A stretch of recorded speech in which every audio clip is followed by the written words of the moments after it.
Hi, let's talk about meditation.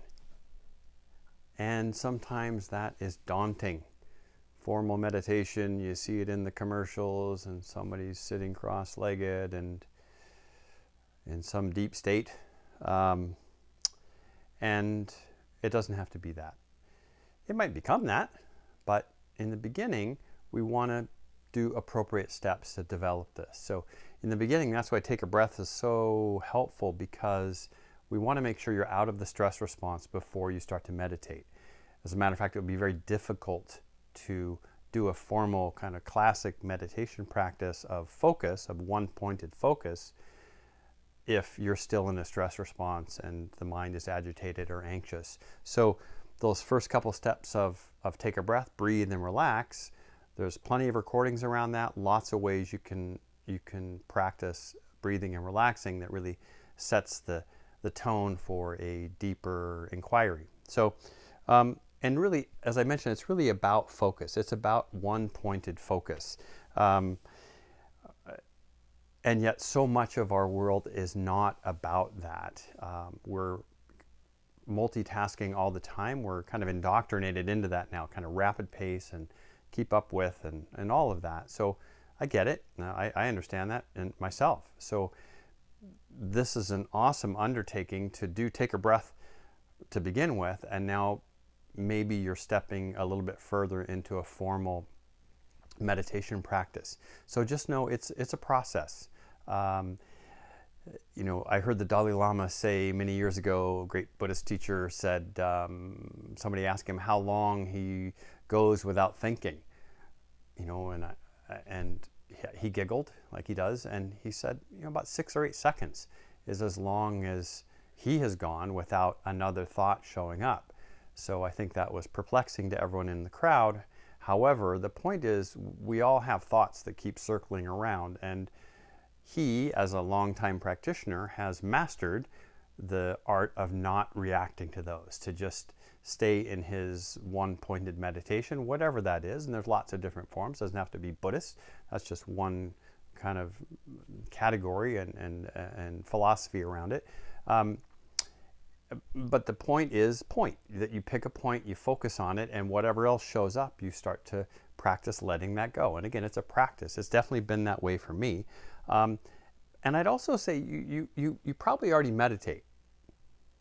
And by that I mean, what is that thing you do that when you're doing it, time goes by, you could do it forever, it seems effortless, you're totally focused on whatever that is. That's really, that's why that's so rewarding and so relaxing in lots of ways, is you're meditating there. You have that one pointed focus on that activity. And, the kind of neat thing about developing a formal meditation practice is that because it's harder now to do this as opposed to that really fun thing you do, gardening or mountain biking, or a sport you play, or a instrument or music that you enjoy. That's a little different than sitting quietly and focusing on the sensation of your breath. So, but the cool thing is the benefit you get from this formal practice enhances those other things. It helps your philosophy of life and lifestyle, and in education, in personal activities, and for people of faith. All of those things are enhanced by the ability to stay focused on one thing, because our world is kind of coming at us in so many directions. So just know you're probably already doing it. Let's give it a try and start out. And so try these. Try a few different ones. There's one that's about the focus on the breath. There's another one I really like, I did for a long time, which is counting. 1, 2, internally.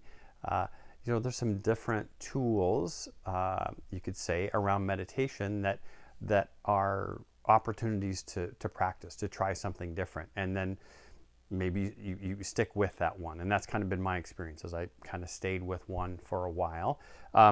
And let the take a breath practices really complement this meditation practice, as I'm mentioning, or let those be your meditation practice. The underlying foundations of take a breath are in a practice of termed yoga nidra, which is really a sleep-based meditation, a resting meditation, just like you're doing in the Take a Breath practices.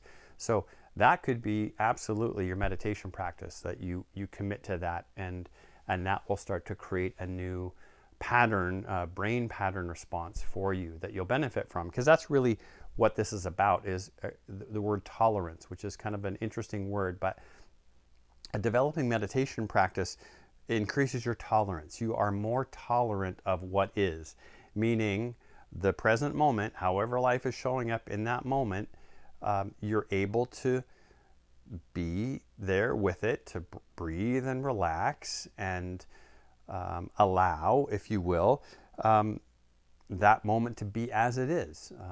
Doesn't mean you have to agree with it. Doesn't mean it's a great moment. Hopefully there's some great ones in there.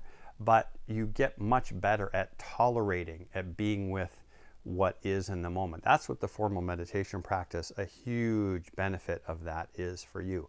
Because then if you can do that on your meditation cushion, if you will, when you're practicing meditation, you don't have to have a cushion, your meditation chair, your meditation couch, whatever that is, you'll start to see that show up in your day. You'll start to notice, oh, you're in the middle of your day, something's showing up, the world is unfolding, and you're much more tolerant of that moment. That is when you'll recognize, wow, this is from me meditating.